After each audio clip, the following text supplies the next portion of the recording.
ኢትዮጵያ በእንስሳት ሀብት ዘርፍ በአፍሪካ ቀዳሚ መሆኗ ይነገራል።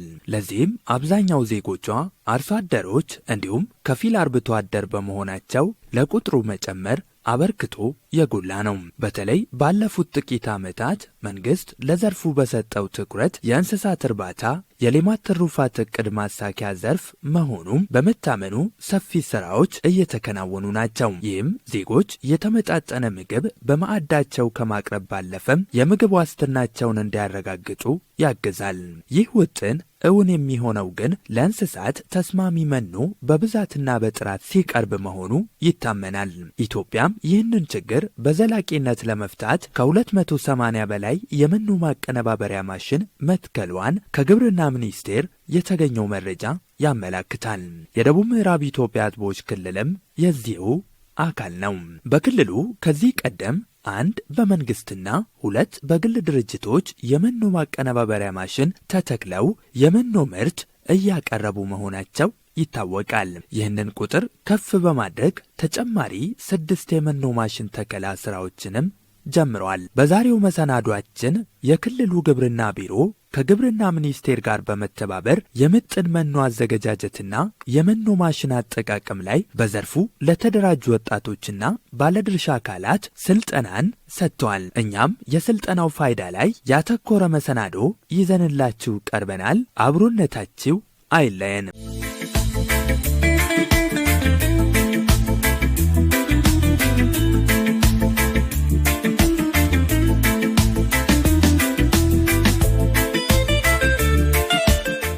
የእንስሳት እርባታ ሲታሰብ ምን ልመግባቸው ነው የሚል ጥያቄ የአብዛኞቹ አርቢዎች ጥያቄ ነው። ባለፉት ጊዜያት አንድ እንቁላል ጣይ ዶሮ የገዛ አርሶ አደር መግዛቱን እንጂ ምን ብትመገብ ምርታማ ትሆናለች ብሎ አይጨነቅም። የትም ዞራ ጭራ በልታ እንድትመለስለት ይፈልጋል። ከዚያም እንቁላል ይጠብቃል። ይህ የሆነው በአካባቢው የመኖ አቅርቦት ይሁን መኖ ማለት ምን እንደሆነ ለመረዳት መሆኑ ይነገራል። ችግሩን በዘላቂነት ለመፍታት በሀገር ደረጃ እየተሰራ ነው። ጥሩ የመኖ ኢንዱስትሪ አለበት ብሎ የሚታመነው አዲስ አበባ ዙሪያ ወደ ደብረ ዘይት አካባቢ ወደ ቢሾፍቱና ወደ አዳማ አካባቢ ነው። እነሱ በጣም ረዥም ዓመት ቆዩ፣ በረዥም ስራ ልምድ ያላቸው በጣም የተደራጁ በቴክኖሎጂ የተደራጁ ሰዎች ናቸው። ስለዚህ ባለፈው በሰራ ነው የእንስሳት መኖ ምን ያክል መኖ ያስፈልጋል እንደ ሀገር በሚል በሰራ ነው አሳይመንት እጥረት ያሳያል። በዛ እጥረት መሰረት ለምሳሌ ሲዳማና ደቡብ ምዕራብ ኢትዮጵያ ላይ የተለያዩ ክልሎች ላይ አዲስ ክልል እስከሆኑ ድረስ ይሄ ደብረ ዘይት ወይንም ቢሾፍቱ አካባቢ አዳማ አካባቢ ያለው ይሄ መኖ መቀነባበሪያ ከዛ አርሶ አደር ገዝቶ ከአዲስ አበባ ትራንስፖርት ወጪ አውጥቶ ከሚመጣ ለምን እዚህ ክልል ላይ የመኖ መቀነባበሪያ ማሽን አይተከልም በሚል በዛውም ለወጣቶችና ለሴቶች ጥሩ እድል ስራ ይፈጥራል በሚል በተወሰደ እርምጃ እንደዚሁም ከንግድ ሚኒስቴር ጋር በመተባበር ይህንን ጥናት በማድረግ ክልሉ እዚህ ክልል ላይ ይሄ መኖ መቀነባበሪያ እንዲተከል ይሄ እዛ ጋር ያለው ምርጥ ተሞክሮ እዛ ሂዶ እንዲሰፋ በሚል አቅጣጫ ወደ ስራ ገብተናል ማለት ነው። በተለያዩ ፕሮጀክቶች ወደ 15 የመኖ መቀነባበሪያ ፋብሪካዎች ተገዝቶ ለክልሎች ተሰራጭተዋል። አሁንም ለነዚህ ውጤታማ እንዲሆኑ እስከ መጨረሻ ድረስ እኛ እንደ ባለድርሻ አካላት ብቻ ሳይሆን እንደ ዘርፉ ባለቤትነት ከሚኒስቴር ዴታ ጀምሮ ሁሉም ያለ ባለሙያዎች የኛ ክትትልና ድጋፍ አይለይም። በዚህም በደቡብ ምዕራብ ኢትዮጵያ ሕዝቦች ክልል የመኖ ማቀነባበሪያ ማሽን ተከላ መጀመሩን በዘርፉ የተደራጁ ወጣቶች በቂ እውቀት እንዲኖራቸው የክህሎት ስልጠና ተሰጥቷል። ግብርና ሚኒስቴር ባለፉት ዓመትም በመኖ ምጥን መኖ ላይ ሲሰራም ቆይቷል። መኖ ምጥን መኖ ብቻ ሳይሆን በተሻሻሉ መኖ እጽዋት እንደዚሁም በክሮፕ ሪሲጁ ትሪትመንት በአግሮ ኢንዱስትሪያል ባይ ፕሮዳክት ላይ የአሰልጣኞች ስልጠና ሲሰጥ ቆይቷል። ምጥን መኖ በጣም ወሳኝና ትልቅ ሚና የሚጫወት ሆኖ እያለ በእንስሳት ላይ ትልቅ ምርት እና የሌማት ትሩፋትን ለማነቃቃት እና ወጣቶችን አደራጅተው ወደ ቢዝነስ ለማስገባት እና አልፎም ተርፎም ለእንቁላል ምርትና ለስጋ ምርት እንደዚሁም ለወተት ምርት እንደሚጠቀም የምጥን መኖ ላይ ስልጠናዎችን እየሰጠን ነው ማለት ነው።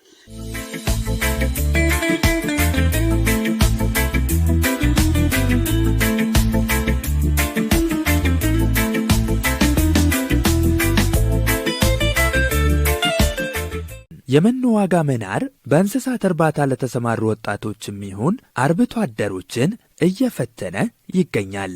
ይህንን ችግር በዘላቂነት ለመፍታትም ጥረቶች እየተደረጉ ነው። የእንስሳት ተዋጽኦ ያው ከእለት እለት ዋጋው እየጨመረና ለመጠቀም እያቃተን ነው እየመጣ ያለው። ያንን ደግሞ ለመቅረፍ ግብርና ሚኒስቴር ከክልሉ መንግስት ጋር በጋራ በመሆን ትልቁ የዋጋ ንረት ነው። የዋጋ ንረቱ ደግሞ ከአንደኛ ከቦታ ቦታ የሚጓጓዝበት የዋጋ ንረት አለ። ከውጭም ኢምፖርት የምናደርገው እሱም ተያይዞ የዋጋ ንረቱን እየጨመረ ነው ያለው። ይህንን ምንድነው ሶልቭ የምናደርገው እዚህ አካባቢ ያሉ ወጣቶችን በማደራጀትና የመኖ ማቀነባበሪያዎችን እዚሁ ተተክሎላቸው በቀላሉ እዚህ አካባቢ በብዛት የሚመረቱ የሴሪያል ክሮፖች አሉ። ሁሉም አብዛኛው ኢንግሪዲየንት የምንላቸው በቀላሉ እዚህ የምናገኛቸው ነው። ከውጭ የምናቀርበው ጥቂቶቹን ነው። ስለዚህ በዚህ ነገር ላይ በደንብ ስልጠና ቢሰጣቸው፣ በተግባር ስልጠና ቢሰጣቸው ወደ ተግባር ገብተው ፕሮሰስ አድርገው ለተጠቃሚውና ለአርሶ አደሩ በተመጣጣኝ ዋጋ ወይም ደግሞ አርሶ አደሩ አፎርዴብል በሆነ ዋጋ ቢያቀርብላቸው ለተጠቃሚዎቹ የእንቁላል ዋጋና የስጋ ዋጋ የመቀነስ ወይም ደግሞ የማምረት እንትኑ ይጨምራል። ዋጋውም ተጠቃሚውን በዛው ልክ እየጨመረ ይመጣል የሚለውን በዋናነት በማሰብ ነውና አሁን ትልቁ ቻሌንጅ ምንድነው? አርሶ አደሩ አዌርነሱ ሳይኖረው ቀርቶ ነው። አሁን ብዙ ጊዜ ካያችሁ አብዛኛው እንደምታዩት አሁን እዚህ አካባቢ የእንቁላል ዋጋ ቅድም በምጠይቅበት ሰዓት እስከ 35 ብር ነው ያለው። እንደ ኢትዮጵያ ደግሞ የፕሮቲን ሶርሶቻችን አብዛኛው እንቁላል ነው። እንቁላል የዶሮ ስጋ ነው የምንጠቀመው። ይሄ ከሌማት ትሩፋት ጋር ተያይዞ እያንዳንዱ አርሶ አደር በጓሮ እያንዳንዱ ዶሮ ማርባት አለበት። የመኖ ማቀነባበሪያ ማሽን ለዘርፉ ትልቅ እፎይታ ቢሆንም አጠቃቀሙ ላይ ጥንቃቄን ይፈልጋል። ማሽኑ የሚተከልበት ቦታ ለጎርፍ ተጋላጭነት ያልሆነ እንደዚሁም ለተለያዩ የበካይ ጋዞች ወይንም የተለያዩ እንትኖች ኤሪያ ላይ መራቅ እንዳለበት እዛ ውስጥ የሚሰሩ ሰዎች ደግሞ በቀጥታም ሆነ በተዘዋዋሪ ራሳቸውን ፕሮቴክቲቭ የምንለው እነዚህ ማድረግ ያለባቸው እንደ ማስክ አይነት እንደ መነጽር አይነት የኮፍያ ሀት የምንለው ማድረግ ያለበት ኢኩፕመንቱን በየቀኑ ክሊን ማድረግ እንዳለባቸው እያንዳንዱ የዲዛይኑን የስቶሬጁ ወይም ደግሞ የመኖ ማከማቻ ንጽህናው ደረቅ መሆን እንዳለበት እርጥብ መሆን እንዳለበት መኖ ሲከማች ከግድግዳ ወለል 50 ሴንቲሜትር ርቀት መኖር እንዳለበት ከመሬት ወለል ደግሞ 10 ሴንቲሜትር ከፍ ማለት እንዳለበት በእንጨት መደርደሪያ ላይ ይሄ መሰራት እንዳለበት ሰዎች ደግሞ የሚጭኑትና እዛ ውስጥ የሚከምሩ ሰዎች ለዚህ በቂ ስፔስ ሰው የሚያስተላልፍ በቂ ስፔስ መሆን እንዳለበት ተጭኖ ከዚህ ወደ ሌላ ሲሄድ ደግሞ ትራንስፖርቱ ላይ በጣም ጥንቃቄ ማድረግ እንዳለበት ይህንን እንግዲህ ኃላፊነት የሚወስደው ኢትዮጵያ ግብርና ባለስልጣን ነው። ወደ መኖ ባንድ ላይ ተዋህዶ ወደ ማቀነባበሪያ ሲገባ ማቀነባበሪያ ውስጥ ያሉትን ስፔር ፓርቶችን የማይጎዱ ነገሮችን መጠንቀቅ አለባቸው። ድንጋይ ሊኖር ይችላል፣ ከመኖ ጋር አልፎ አልፎ የሚገባ እንጨት ሊኖር ይችላል። ከፍተኛ ወጪ ወጥቶ የተገዛው ማሽን ስፔር ፓርቶችን ውጭ እንትኖችን የሚሰብር ጥርሱን የሚሰብርበት የሚያዛባበት ሁኔታ ስላለ መኖ ነው ተብሎ እንትን ሳይሆን የእይታ ነገር በእጃቸውም በአይናቸውም ቼክ ማድረግን ይፈልጋል። መብራት ፉሊ ማንቀሳቀስ የሚችል ካልሆነ ሾርቴጅ ካለ ሊያበላሽ ይችላል። የሚያበላሽ ከሆነ ደግሞ ተጨማሪ ወጪ ውስጥ የሚያስገባ ነገር ነው ያለውና ዞሮ ዞሮ የራሱ ባለሙያ የሆነ ኦፕሬተር ያስፈልጋል። በትንንሽ ብልሽቶች የሚቆምበት ጊዜ አለና እነዚህን ከዚህ ከሙያው ጋር ፋሚሊያር የሆነ ሰው በደንብ ዘዛ እውቀት ያለ ሰው ቢሆን ይመረጣል። መብራቱን ኮንትሮል የሚያደርግ በትንንሽ ብልሽቶች ሊቆም ይችላል። ብዙ ብር ማያስወጣ ከቴክኒክ ችግሮች ሊያጋጥም ስለሚችል እንደነዚህ በቂ እውቀት ያላቸው ነገሮች ቢሰራ ጥሩ ነው የሚል ምክር አለኝ። እንደነዚህ አይነት ጥንቃቄዎች የሚወሰዱ ከሆነ የመበላሸት እድሉ ዝቅተኛ ነው የሚል ነገር ነው ያለው።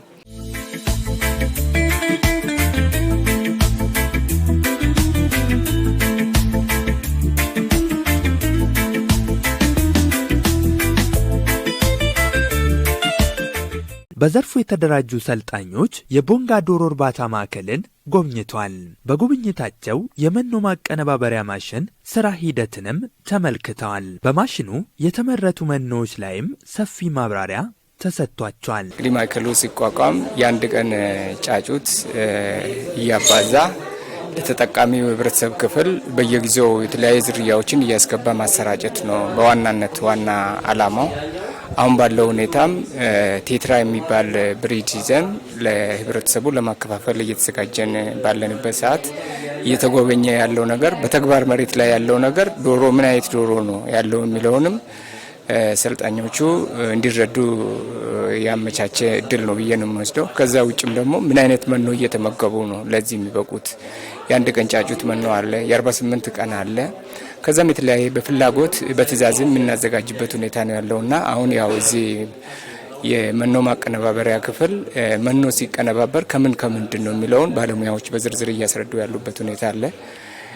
ወደ 11 አይነት ንጥረ ነገሮችን የያዘ ነው መኖ ተብሎ ተዋህዶ አንድ ላይ ተቀነባብሮ መኖ ተብሎ ፓክድ ተደርጎ እየመጣ ያለውና እነዚህ ነው በዝርዝር እያዩ ያሉት። እነዚህ ልጆች ደግሞ በተግባር የተደገፈ ስልጠና ወስዶ ወደ መጡበት አካባቢ ሄዶ ጥራት ያለው መኖ በስፋት እንዲያቀርቡ ታስቦ የተደረገ ስለሆነ ያው በተጨባጭ ያለውን ነገር ወደ 11 የሚሆኑትን በዝርዝር እያዩ እንዴት ነው የሚቀነባበረው እንደየአይነቱ የተለያየ ስለሆነ እሱን በዝርዝር ነው እያዩ ያሉት። በዘርፉ የተደራጁ ወጣቶችም በንድፈ ሐሳብና በተግባር መልከታቸው መኖ ማቀነባበር ላይ እውቀትን ቀስመዋል። በመጀመሪያ ደረጃ በጣም ማወቅ ያለብን መሰረታዊ ነገሮች የምርት ሂደት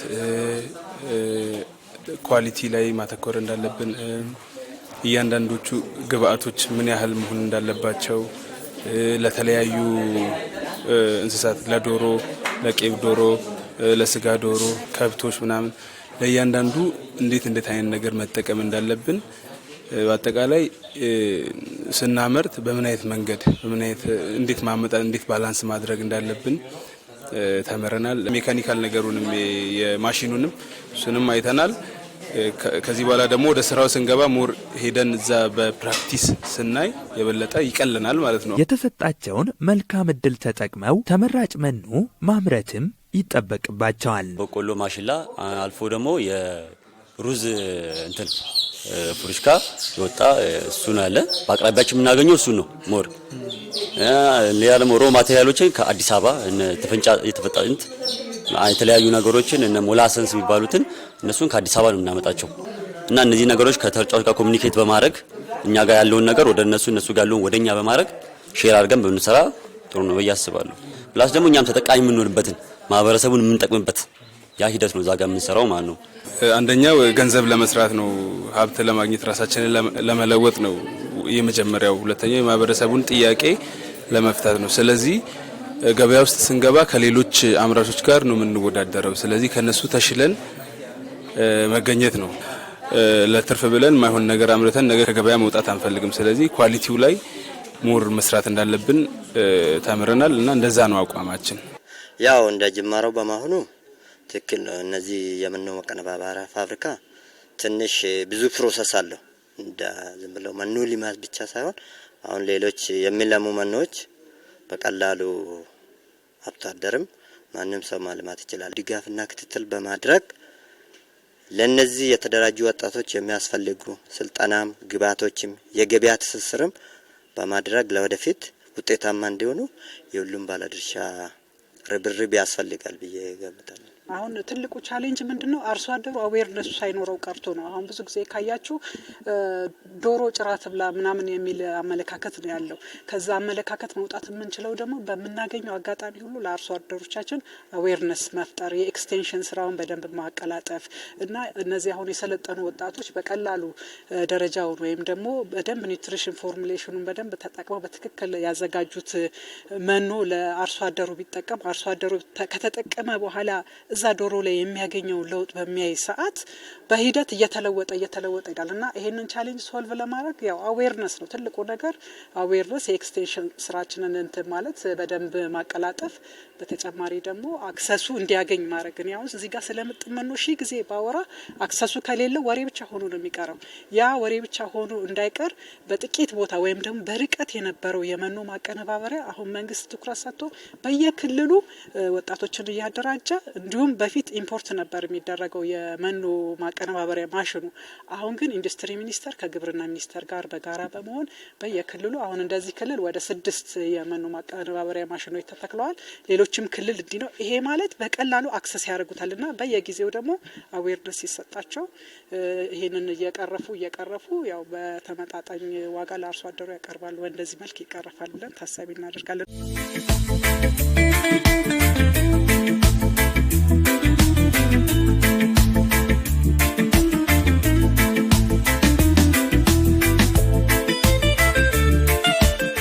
በክልሉ የመኖ ማቀነባበሪያ ማሽን ግዢ ሲፈጸም ብዙ መዋለ ንዋይም ፈሶበታል። ክልሉ ሰፊ የእንስሳት እርባታ አቅም ስላለው ሰፊ የዶሮ እርባታ፣ የወተት ላም እርባታ በስፋት ጀምረናል። በዚህ ሂደት ውስጥ ግን የመሰረታዊ ማነቆ ሆኖ የመጣው የመኖ ተደራሽነት ችግር፣ የመኖ ዋጋ ውድ መሆን እና ጥራት ላይ ያለው ማነቆ ነው።